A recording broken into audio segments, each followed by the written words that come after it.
Welcome to the Getting High on Leadership series featuring Paul Karasik. Paul is one of America's top management consultants helping leaders succeed. He is the author of 9 books, including Sweet Persuasion and Brilliant Thoughts and Provocative Questions. His insights appear regularly in major publications, and he is one of the most sought-after executive coaches. Paul founded the American Seminar Leaders Association and the Psychedelic Institute of Los Angeles. He is a popular speaker at national conferences and has been on stages across all 50 states and internationally. Paul's work addresses the question, how can we transform conflict in business into collaboration? With decades of experience in management, leadership, and psychedelics, he brings a unique perspective on personal and societal growth. In this series, we'll be discussing his latest book, Getting High on Leadership, The Leader's Guide to Higher Consciousness. We'll be exploring the concepts, techniques, and mindset required to revolutionize leadership. Enjoy. Welcome back, everyone, to the Getting High on Leadership series. My name is Rob Sanchez, your host, and we're joined by Paul Karasik here. We're going to continue our journey through his book, Getting High on Leadership, and today we're talking about the section called Measuring Success.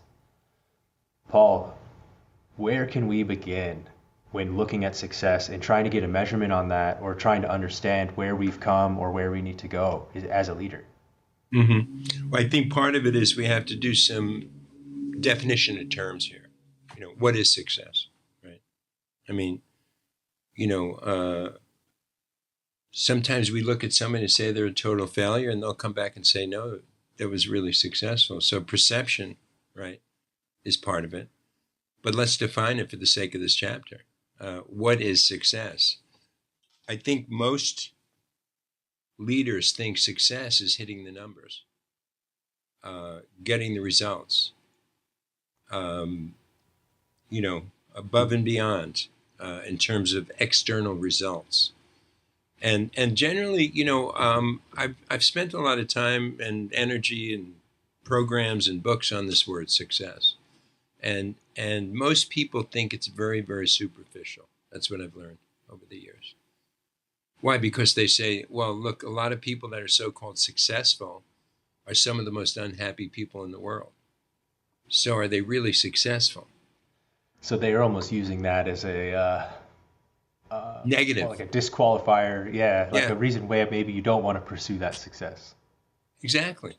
And I wrote a book that talks a lot about it, a book called Brilliant Thoughts and Provocative Questions, a lot of quotes and kind of meditative questions and things. And what the feedback I got from a lot of people that knew me, and they said, Paul, this book is so superficial. It's not deep. It's not about the unseen elements. It's all about the seen elements. And consciousness, love, caring, kindness, those are all internal things, right? And so they and I love criticism. I mean, criticism is like, it's like you're getting the best feedback in the world. I mean, it's necessary for improvement and innovation. Yeah, and I thought for a while, and I thought, boy, that was rough. They were rough on me because they know I'm not a superficial person. I'm thinking they were blunt with you, and especially and they said labeling the whole product too. Well, I said I'd like to, because I even said I want to speak at that particular event, and it was like a sort of a spiritual, but to do kind of an event, and they said not with that book. Oh man, that's gonna be a cold shower right there. Yeah, that was a cold shower, and it was like, that I said, no, I'm not. This is not a book about superficial. This is a book about other stuff. But when you use the word success, it immediately brings in that sort of superficial, tinny. He's a very successful businessman. Like, I don't picture a happy guy necessarily. Yeah, there's kind of a stigma on the word, almost like a societal baggage with that word, or with the idea of success, or what that means. Yeah, and so in this chapter we look at the different ways that we could look at it, and in particular we're looking at it from the view of different leaders and how they view success. And then My offering is how to measure success. And my offering is the heart. Is the heart, because that's where consciousness resides in interpersonal relationships. When you think about how does consciousness manifest in relationship, it's through the heart. It's through caring. It's through that energy. Common denominator of it all, huh? It's the interconnectedness. Yeah. And, I think the section talks about, like communicating as an example. And it's like, all right, you can think I told Paul this, or I talked with my coworker about that. But if you weren't, or if you just think that got the job done completely and your work is finished and you don't need to improve anymore, there's always something to learn, right? And there's always a better way to deliver a message or to connect with that message or with the individual you're talking with or the group you're talking to. And I think that's just an example there where like you'd say, okay, I'm a successful communicator. And if you zoom out or start to look at it closer, right, that humility comes up again that we just talked about the previous show. Yeah. Where you've got to have a different mindset on that. And it gets harder to measure success off of things like that when you're bound to fail or bound to find gaps that you need to close or just the and communicate. Yeah, and you're life. Bringing up a great point about the like they think, well, I'm a great leader because I'm a great communicator, and that's just not true. We're talking about leadership, and as my friend Jim Benson, ex-CEO of MetLife, says, definition of leadership: if somebody follows you. What's going to get them to be more willing to follow you? If you show you care about them, if you show you're interested in them, or if you just act. If you just act. If there's a heart connection, in other words, that's what I'm saying, right? Then that's the way you measure success. If you as a leader have a heart connection, they're going to do anything. Look at these crazy things, these kamikaze pilots in World War II, the Japanese. They would risk their life because they had a passion for what they were doing. I'm not condoning or anything, but I'm saying people will go to the end of the earth for you when you're connecting with them in the heart and measuring success by how do we feel? Somebody comes in and they don't feel good and you say, get to work, let's get our numbers. Oh man, they're going to be doing quality work the rest of the day. Huh? In practical terms, is that going to get you results? No. Somebody comes in sick. Let's get this right down to the, where the rubber meets the road here. Somebody comes in, stop the music, forget about numbers, forget about everything, and just be, this is another human being that is suffering in some way. Take an interest in it. Give some empathy. Give some sympathy. Care, really care, not phone it in some corporate BS kind of way, but really care. Let's just say because ultimately that's how you measure success, not just internally, but externally. The person comes in sick and you say, okay, good. Do you need to make some tea? But we got some numbers to hit. Let's get to work. Oh, wow. Hey, do you really want to work today? Or maybe you should leave early. The dividends, right? Just personally and just from a business point of view are going to be incredible. If you cared about measuring success by my heart connection, as opposed to how many whatevers you did that day. Yes. Yeah. Do you have any words of advice for folks who are stuck in that corporate grind or that entrepreneurial grind where this can be lost, that heart connection or that caring, and you can really turn to like task managing yourself or task managing your coworkers or followers, making sure you're measuring how many projects get done or how many dollars were spent, and you're kind of losing sight of the business itself or that heart element. How do you find it again, or maybe shake yourself from that reverie? That's a great question, and it's so connected to the premise of the whole book, right? That the leader the leader is affecting this stuff in a very deep way. And so how do you get back to it? And we talked about it earlier in an earlier chapter, is you can only be as effective as you are as effective with yourself. So Right. it's So it's getting back it's inward. going to get, yeah, it's going to get back to, this is why I say leadership is a yoga. Leadership is a path to consciousness. Leadership is a path to spirituality, because here it is. It shows itself. And now you have to actually act on it and from it.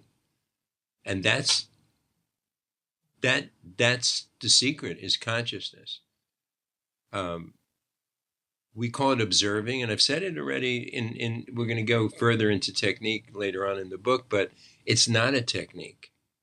It's just awareness, pure, unadulterated awareness. Some human being, I'm aware that this person who comes in is equal to me in every single way. Has consciousness equal to and in no way subservient to mine. And this person right now is coming in and they're sick. And if I came in and I was sick, that would be a predominant element for me that day. One, can I work the whole day? How can I get through this? This is really uncomfortable. Whatever the case.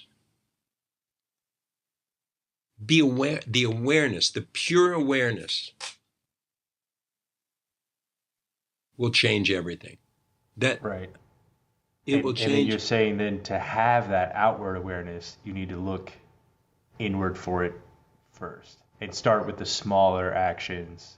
If you're really having trouble, expressing this or tuning into this kind of mindset or this kind of state of being as a leader, it's like the little things, right? Just how are you around your house maybe, or what's a routine that you have that you're maybe just going through the motions on again at this point, and trying to just stretch that awareness. I think just like some of the mindfulness practices as well Yeah. can kind of help to open that mindset, and don't take this as you have to find some like Eastern tradition practice and No. really dive into it deeply. No. It can be surface level, just to be aware of some of those techniques and just Absolutely. it gives you a little glimpse at the plateau that you're trying to get to, right? Absolutely. And I'm glad you mentioned it, because you're aware of my attitude on some of these issues. And I think that many of these things that you're pointing out can help us, lead us to that point.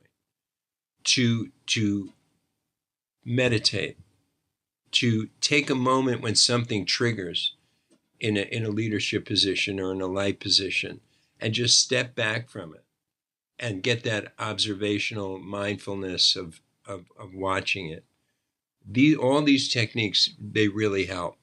They really help. To relax, to not get engaged, to observe triggers.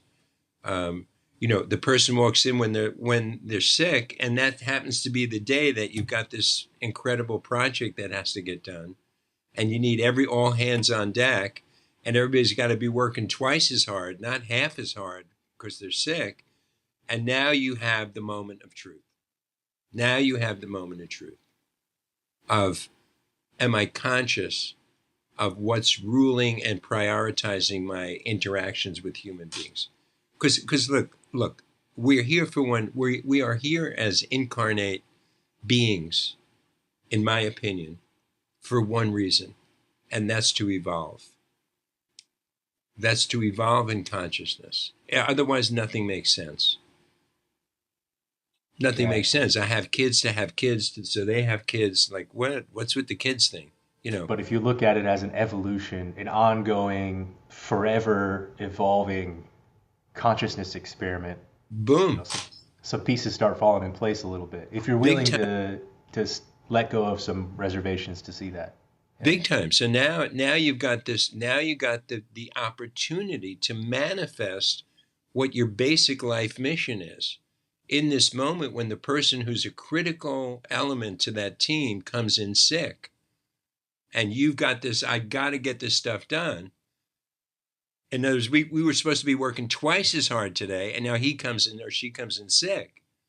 So here you got it. It was like, you want to learn consciousness? bam, here you go. Here The you go. opportunities are around, huh? Here you are. It's like if you want to learn a guitar, you get a guitar and get a book and you start learning the chords. Yeah, you learn guitar. And this is the way you learn consciousness, through life, not through the meditate. Again, I'm not knocking that stuff, Rob. I'm just Right, saying because you don't want it to that, become just about practicing to yeah, because you perfect do it. Yeah, without that's actually easy. doing. I Yeah, I don't admire monks who sit in caves who can meditate for 80 years. I could do that in a heartbeat. Live in LA, deal with the yeah, stuff we have to deal with, live in this society, interact with your ex-wife and your, kids that are yeah. going While you're off the paying the rail. bills and Yeah, like that's dealing with that. everything else. Yeah, no, now, yeah. And a cave for 8 hours a day. No, I don't have any respect for that. Anybody could do that.